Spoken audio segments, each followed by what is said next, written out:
Psalm 63, David, as a young man, was told by God through Samuel that he would be the king after Saul.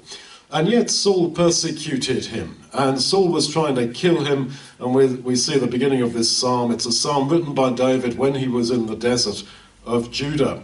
And he talks about those who seek my soul to destroy it. They're after me, they're chasing him.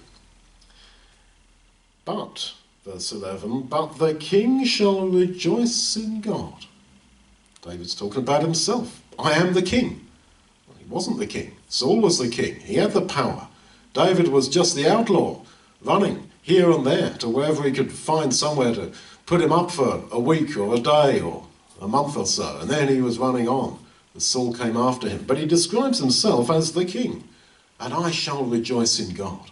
So, he believed that word of promise that Samuel had given him, and he probably only heard it once or twice. Very unlikely it was written down. It was a word that he heard and he believed it.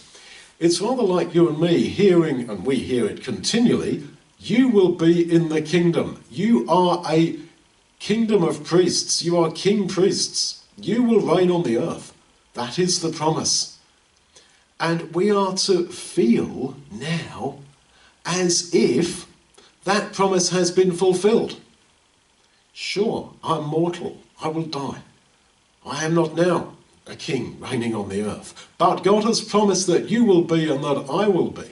And we are to feel that now. Just like David, he is sleeping under a bush or sleeping in a cave. I am the king.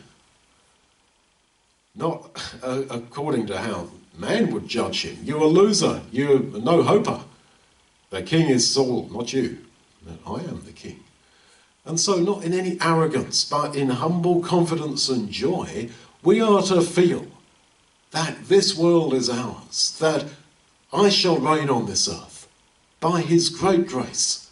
But this is ours. All things are yours, Paul says. They're not all ours now, but they will be ours, and so they are ours now. If you look at life, and particularly if you look at yourself through the eye of faith, that what God has promised to little me really shall be.